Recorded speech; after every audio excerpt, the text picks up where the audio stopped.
Hello बच्चों, let us see this problem. Gravitational acceleration on the surface of a planet is under root 6 by 11, where g is the gravitational acceleration on the surface of the earth.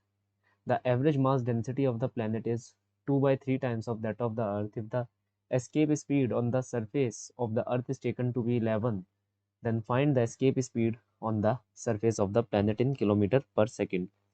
तो सबसे पहले अगर हम अर्थ की बात करते हैं तो हमारा की कंसेप्ट क्या आता है कि वहाँ पर जो एक्सेलरेशन ड्यू टू ग्रेविटी की फॉर्मूला होती है वो होती है जी एम पी अपॉन में आर पी का होल स्क्वायर. ये हमारी पहली इक्वेशन है. अब हम यहाँ पर क्या कर सकते हैं, बेसिकली हम पहले तो मास ऑफ द जो अर्थ है, ठीक है, ये हम ले लेते हैं. अर्थ के बारे में बात कर रहे हैं तो पहले अर्थ की हम बात करेंगे.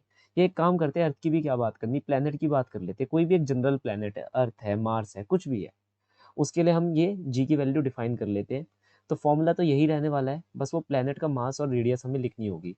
अब मास को हम कैसे लिख सकते हैं, मास को हम लिख सकते हैं डेंसिटी इनटू वॉल्यूम करके. अब देखना है हमें क्या क्या डेटा यहाँ पर गिवन है कि जो एवरेज मास डेंसिटी है प्लेनेट की वो क्या है, 2 times of that of the earth. तो प्लेनेट की एवरेज मास डेंसिटी अर्थ की 2/3 टाइम्स है. तो पहले हम एक जनरल फार्मूला निकाल लेते हैं, फिर अर्थ और प्लेनेट दोनों के लिए हम यहाँ पर लिख लेंगे. तो कोई भी एक आर्बिट्री प्लैनेट है, अगर अर्थ लगाएंगे तो अर्थ का हमें हर डेटा रखना पड़ेगा, अगर प्लैनेट लगाएंगे तो प्लैनेट का डेटा रखना पड़ेगा. प्लैनेट का डेटा यहाँ पर हम लिख ही चुके हैं, ये गिवन है, ठीक है. तो यहाँ पर हो जाएगा density into volume which is 4/3 pi radius of the planet का होल क्यूब. अभी ये वाला प्लैनेट मत समझ लेना जो प्लैनेट यहाँ दिया हुआ है, अभी एक जनरल प्लैनेट है, जनरल, बिल्कुल जनरल, इसमें कोई भेदभाव नहीं है, ठीक है. तो density of the planet 4/3 pi r of planet का whole cube upon r of planet का whole square g rho of planet 4/3 pi r of planet, that will be the value of g, acceleration due to gravity on the planet. अब ये हमने निकाल लिया. अब यहाँ पर क्या कहा जा रहा है कि gravity acceleration on the surface of the planet is 6/11 under root 6/11 of g. ये हमें यहाँ पर गिवन है, ठीक है. अब हम यहाँ पर से एक काम करते हैं, रेडियस ऑफ प्लेनेट की हम यहाँ से आंसर निकाल लेते हैं, ठीक है. तो ये कितना आ जाएगा, हाँ बिल्कुल सही, बिल्कुल सही, ये आंसर आ जाएगा 3 GP अपॉन में 4 कैपिटल जी पाई और रो ऑफ प्लेनेट. ये हम अभी निकाल कर रखते हैं, ये कोई भी जनरल प्लेनेट के लिए है, कोई भी जनरल प्लेनेट. अब एक और की कंसेप्ट है कि escape velocity on the surface of the planet, ठीक है, वो इतनी होती है. अब हम क्या करेंगे यहाँ पर, हमारे अर्थ और प्लेनेट की जो ये है एस्केप वेलोसिटी, इसे डिवाइड कर देंगे. तो प्लेनेट बाय अर्थ की एस्केप वेलोसिटी हमने कर दी यहाँ पर डिवाइड. डिवाइड करने का अपना फ़ायदा भी होगा, ज़रा ध्यान से देखना. फ़ायदा ये होगा कि सारी चीज़ें रेशो के अंदर आ जाएंगी एक्चुअली, है ना. तो रेशो में आ जाएंगी तो हमारा ही फ़ायदा है, ठीक है. तो ये है. अब हम यहाँ पर क्या कर सकते हैं, बेसिकली जो रेडियस की वैल्यू हमने यहाँ से निकाली है, ये देख रहे हो, ये रेडियस की वैल्यू, इसे हम क्या करेंगे, दोनों जगह रख देंगे, ऊपर भी रख देंगे, नीचे भी रख देंगे, है ना.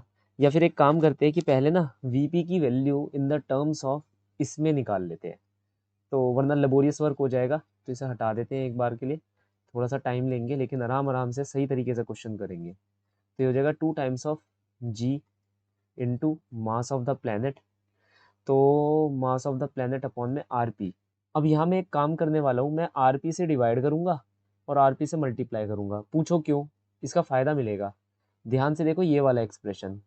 तो यहाँ पर मैं क्या कर सकता हूँ, ये जो मास ऑफ द प्लैनेट है, इसको, इसको और इसको, ये एक्सप्रेशन जी का बना सकता हूँ. तो ये आ जाएगा अंडर रूट 2, और ये क्या बन जाएगा आर पी, और ये क्या बन जाएगा जी. मानते नहीं मानते, हाँ या ना, है ना. तो ये आ गया हमारे पास आंसर. अब मैं डिवाइड करूँगा. अब डिवाइड करने का फ़ायदा है, ठीक है. तो यहाँ पर अगर मैं ये चीज़ को डिवाइड करता हूँ बेसिकली, तो एक और काम करते हैं, चलो अब आरपी की वैल्यू निकाल ही ली है तो यहाँ रख ही देते हैं, ठीक है.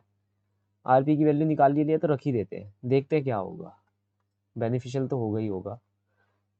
आरपी की वैल्यू कितनी आ रही है, 3 GP upon 4 G pi rho of planet.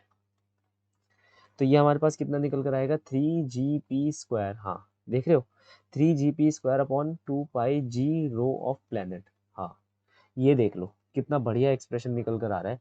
अब इसे हम यहाँ पर रखेंगे क्योंकि अब देखो ये एक्सप्रेशन लिखने का फ़ायदा क्या है, अगर तुम क्वेश्चन में ध्यान से जाओगे तो क्वेश्चन के अंदर जी का और डेंसिटी दोनों का रिलेशन दिया हुआ है, तो फायदा हमें यहाँ पर हो जाएगा एक्चुअली। अब ये पूरा का पूरा रिलेशन जी और रो के टर्म्स में है, हम यहाँ पर इसका फायदा उठा सकते हैं। तो 3/2 pi g for planet upon में g rho of planet upon में under root of 3/2 pi g of अर्थ का whole square upon rho of earth. यहाँ तक बात समझ आई? तो इससे देखो, अब बाकी की सारी चीज़ें कांस्टेंट है, उन्हें तो हम काट छांट करके हटा सकते हैं, ये हमारे पास बचकर आंसर आ जाएगा। अब अगर मैं यहाँ पर ध्यान से देखूँ तो ये हो जाएगा जी पी बाई जी ई का होल स्क्वायर, एक रेशो ये बन गई, whole to the upon under root of ये बन जाएगा रो पी बाय रो ई। कितनी बढ़िया बात है कि ये सारी रेशोज हमें गिवन है, पहले से ही गिवन है। ठीक है, तो जी पी बाई जी ई की वैल्यू अगर हम यहाँ पर देखें तो यहाँ दे रखा है कि ये किसके बराबर है, प्लैनेट की gravity acceleration due to gravity है, वो अर्थ की एक्सेलेरेशन ड्यू टू ग्रेविटी की अंडर रूट 6/11 है। तो यहाँ पर लिख दो, यहाँ पर जी पी की वैल्यू में लगा दो 6 का अंडर रूट का स्क्वायर 6, 11 का अंडर रूट 121 जी ऑफ अर्थ का होल स्क्वायर और अपॉन में जी ऑफ अर्थ का होल स्क्वायर। तो ये तो रेशो आ जाएगी 6/121 अपॉन में, अब यहाँ डेंसिटी की वैल्यू दे रखी है 2/3 टाइम्स ऑफ अर्थ, तो यहाँ पर आ जाएगी अंडर रूट ऑफ 2/3। ठीक है, अब देखते हैं क्या हो सकता है, 2 3 6 कट जाएगा और ये अंडर रूट 3 ऊपर मल्टीप्लाई हो जाएगा तो 3 आ जाएगा, 121 का अंडर रूट क्या होता है 11 आ जाएगा। सो ये हो जाएगा velocity of planet upon velocity of escape velocity of earth. तो escape velocity on planet upon escape velocity on earth, escape कितनी दे रखी है 11, तो 11 से 11 कट जाएगा, तो प्लैनेट की एस्केप वेलोसिटी कितनी होगी 3 किलोमीटर प्रति second. So the final solution for the following problem is that the escape velocity on the planet will be 3 kilometer per second. Hope you understood well. Best of luck.